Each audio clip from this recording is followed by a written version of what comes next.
Do you ever go to bed exhausted at the end of the day, only to wake up 7 or 8 hours later and still feel tired?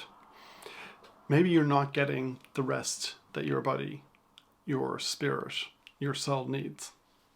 In this video, we're going to unpack the idea that there are 7 types of rest, how they affect us, what stimulus triggers those, and what ways in which we can rest up effectively so that we're to get back to our best selves. I'm Rolly, I'm a creative coach, and I fundamentally believe in the idea that we need space for our creativity. And that space includes being well rested, eating well, sleeping well, kind of having energy to be able to focus and create. And I think that's really fundamental to our ability to be able to do a job to create something beautiful and work with all of the passion and drive that we have around our creativity. Okay, before we start, if you've watched any of my videos, you know that I love a good quote. So here's a couple of quotes on rest. I love this idea that Adam Grant, who's a behavioral psychologist and author, he said, "Relaxing is not a sign of laziness, it's a source of energy. Breaks are not distractions. They're a chance to refocus attention. Play is not a frivolous activity. It's a path to connection and creativity." Now, I don't have any attributions for the rest of these, but I thought they were great. The more you rest, the more you will create. Rest is not the opposite of work, it's part of it. Rest is the best way to recharge and refocus your creativity. And finally, rest is not a luxury, it's a necessity for creativity and productivity. I think all of those are bang on.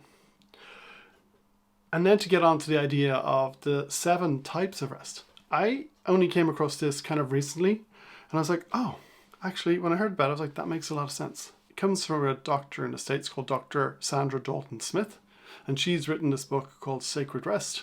And the subtitle is to Recover Your Life, Renew Your Energy, and Restore Your Sanity. Bold claims, but when we go through some of the types of rest, I think you'll understand that there's lots of different ways in which we get stimulated and we need to unpack them and recharge. Now, some of these are well documented and well covered, so we won't spend as much time on them. And some of them are like very well recognized, like there's already, ways in which you're able to take time out from work or life and it's completely socially accepted. And then there's others that aren't talked about a lot. And I just wanted to put it out there so that you can make sure that you're finding space to connect and engage these. So the 7 types of rest that Dr. Sandra suggests and puts out there are mental, spiritual, emotional, social, sensory, creative, and physical. And if you think about it, lots of those ideas make sense. I put physical last because I think it's the one that we're most aware of. Like when we're tired, we've had a big day, you've done a lot of activity, like you go to bed, you take a nap. Like that's the physical rest we're used to doing. Before we get into this, I want to offer you a chance to sign up for my Space for Creativity Starter Kit. And it includes a digital detox, and I'll add the PDF for the different types of rest and the different stimulus set around them and suggestions for how you might kind of recharge as best as you can. I'll add those in there. But there'll be a link in the description and the pinned comment. You'll be able to sign up. Before we cover all the different types of rest, it's just helpful to say that lots of them overlap. For example, if you had a really stressful day at work and somebody said something and it was really triggering, you could have mental stimulation as well as an emotional stimulation. You could also be socially drained. So there's lots of areas in which they overlap. It's not just like one thing happens and there's one type of rest. So the reason I'm sharing these is just to give you a chance to process and think through what are the different things coming at you that, are draining you, and then how best to recharge and to kind of get yourself back on an even keel and even get yourself back to feeling great. Okay. So let's work through these. Mental stimulus could be, a really big, a long work meeting or a really big work project where you're involved at different levels and you're expending lots of energy. Or maybe you're reading a complex or kind of deep book that's really making you think and process and to figure it out. And a way in which you can start to recover from that kind of mental strain would be mindfulness or a meditation practice, taking a break from screens and stimulus, listening to music, reading something chill, or going out for a walk in nature can be great ways to do that. Another area to think about is being spiritually drained. And some spiritual stimulus could be feeling disconnected or unfulfilled, and being able to regenerate and kind of connect back to your values and your purpose can be really helpful. Or if you've been through a long period of stress or anxiety, finding some spiritual rest and peace and calm in the midst of the chaos can be helpful. Or maybe you are a spiritual practitioner and you engage in kind of long sessions of meditation or spiritual practice, and it's helped to step away and to try something else. And there's lots of ways we can kind of actually gain that rest. So maybe you speak to a spiritual leader or mentor or community member, somebody that you kind of share a connection with, and you're able to unpack a little bit of that. Like if you're working in that space, maybe you have a supervisor that you're able to kind of share the load. Some self-reflection and looking inwards, maybe journaling, maybe gratitude, maybe meditation, to help to understand yourself and to start to sort through some of these ideas and to think about those. Maybe you have a particular spiritual text that you go back to and you find it refreshing and restorative. Or maybe there's a prayer or there's an activity like that which you engage in. Maybe you are part of a wider community. That might be the place that you're taking a break from, or it might be the place where you're able to find solace and find restoration. So all of these things will depend on your situation, and hopefully you'll know yourself well enough to understand which ones of these are going to work well for you. Here's one I think that is kind of well recognized, and it's the kind of emotional stimulus. So if you're in a place of kind of grief or loss, like it's well recognized that you need to be able to step away to heal from the pain. I think it's well recognized that being able to take space to process that, to deal with that, I think a lot of companies and organizations have ways in which you can take time out for that, depending on, the severity of it. But I think it's well recognized in society that, when there's levels of stress and anxiety, that, we're able to step away, we're able to get help, we're able to speak to a therapist or a doctor, we're able to hopefully have a word with the, kind, heart-centered manager who's able to understand that and, give you time away from projects or work so you're able to restore yourself. And again, I think mindfulness, meditation, getting out in nature, being able to speak to a trusted friend, or maybe a therapist, just being able to unpack that. Maybe that's letting your emotions out. Maybe that's crying. Maybe that's just restoring yourself and let it flow out so that you can take time to allow yourself to build back up. And that it does take time. It takes a long time. So if you're in that place, please be kind to yourself and take the space that you need. Okay, on to the next one. So social stimulus. I think this isn't just a case of if you're an extrovert or an introvert and, you've been socializing and networking, but if you've connected to some level of like drama or conflict, like that's also socially draining as well. And it could also be mentally and emotionally draining too. So just to be aware that there's space there too. So it may be that, maybe taking time away from social media, and additional stimulus helps. Maybe you think I'm just recharging, I'm on the couch with a cup of tea and I'll just scroll through Instagram. Maybe that's not the thing that you need right then. Maybe you need a book, or maybe you need a journal. Maybe you need a nap. Maybe you need to laugh to like some, like a really great, comedy or movie or something. Um, and you'll know yourself. Hopefully, these are just ideas to suggest that. Maybe you need time away from social things that are draining, but maybe you can speak to a therapist, or maybe you have a close friend who you just love their company and they restore you and they, kind of pick you back up. That might be a family member. Or maybe you just need to stay away from your family for a little while to go, okay, I'm going to recharge and we'll have time for them later on. It'll be fine. But somewhere where you have a healthy relationship and boundaries and you know the levels of trust that you can engage in.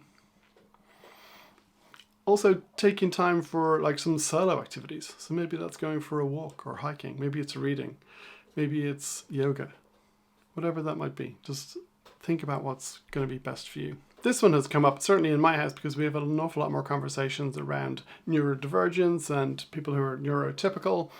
And I think one of the first times I came across this kind of sensory overload and stimulus is when we went into lockdown, and suddenly I was doing all my meetings, all my work on Zoom for 8 hours a day. And I was trying to figure out why I was so tired at the end of the day. I was absolutely, completely wiped.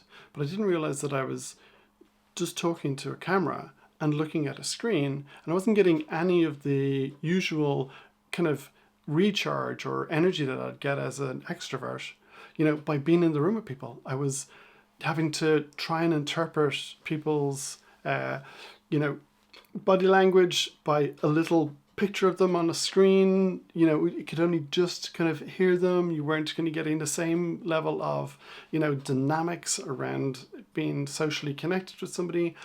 And I just couldn't believe how tiring it was. Maybe you've been in a chaotic environment. That could be like a super busy supermarket, or maybe you're at a nightclub and it's like loud and noisy and smoky and lights are flashing. And maybe all of that is just overstimulating for our brains and our little bodies to cope with. And we need to step away and have some peace and have some quiet and being able to restore. So I think there's lots of kind of grounding techniques that we can use. Obviously meditations, back up again, breathing, muscle relaxing. Like one that, we have a fight over the weighted blanket here in our house. So quite regularly I'll get under a weighted blanket, put in earplugs, put on an eye mask and just, down regulate. Because I think that's really helpful, and it's a way to get away from those bright lights, from screens, from overstimulation. There's a meme in the gamer space, and they talk about touching grass, but I do think there's something really important about like getting out there and like sitting on the grass or walking barefoot or just, thankfully we've got 2 dogs. They need to get walked every day and it's a real joy to be able to get out there. I do my best to leave my phone behind so that I'm able to be present, both for the reset, but also to be there to, if I'm walking with somebody or just with the dogs, to be able to be there with them and be present. Here's one that's bang on target for all of you creatives, and it's the idea of kind of creative overload and stimulus. And I do think that, when we're problem solving or brainstorming, if you're learning, if you're studying, if you're doing creative work, you need to be able to stop and absorb all of that, to reflect it and to recharge. You need to be able to, that your inspiration and your imagination, like it's not an unending tap, but if we're not using it, it doesn't kind of restore, but you do need to leave it space for it to kind of fill back up and allow it back in. So maybe there's other areas of creativity where you get a lot of joy and energy. So maybe that's writing or painting, making music, or maybe you just need to step away completely and recharge your creative energy. Practicing self-care, looking after your needs, whether that's eating, drinking, again, other types of rest. And then back to that kind of exploration and play. So reading, kind of playing with new ideas, trying new things. Go visit a different town, city, country. All of those things are ways to kind of reset and restore those things. And finally, we get back to kind of the physical thing. If you've had an intense session at the gym, or like if I've gone out and done a long run, I'm talking 20, 30K, maybe more, you know, your body definitely needs to you need to get some water in there, you need to get some energy in, you know, are going to need to shower, you might need to have a nap. And the same thing for a long day of labor. Maybe you're doing DIY, maybe that's your job and you just need to recharge and restore. You know, if you've been traveling, you know, if you've gone on a long drive, or you've been flying and hopping through airports, all those things, we think it's easy and it's not hard, but it takes its toll, and we do need to recharge. And obviously sleep, naps are helpful, but kind of yoga, maybe going for a massage, whatever it's going to help you to, you know, that's the same thing. Like we might have a cup of tea and put our feet up on the couch and watch a movie that's going to be restorative and helpful. So all those things are ways in which we can start to consider restoring ourselves and getting ourselves back in an even keel so that we're able to deal with the emotional, you know, challenges, the stimulus that comes at us. We're able to understand that. But I think in all of it, it's part of understanding ourselves a little bit better and understanding what rest and what space we need. Like I said, I have a Space for Creativity starter kit. The link's in the description and in the pinned comment. Sign up there and I'll send you, like I said, I'll send you a copy of a video and then some worksheets around digital detox. And I'm actually going to put the kind of worksheet and the PDF for this video in there as well. So just to get you an idea, because all of this is connected to the idea of creating space, and space is fundamental for our creativity and our way forward. Hey, so YouTube will suggest a video for you here that it thinks you're going to enjoy of mine. I'd love for you to take a look at that. And if you've got any comments, I'd love to hear from you down below. Okay, take care. Bye.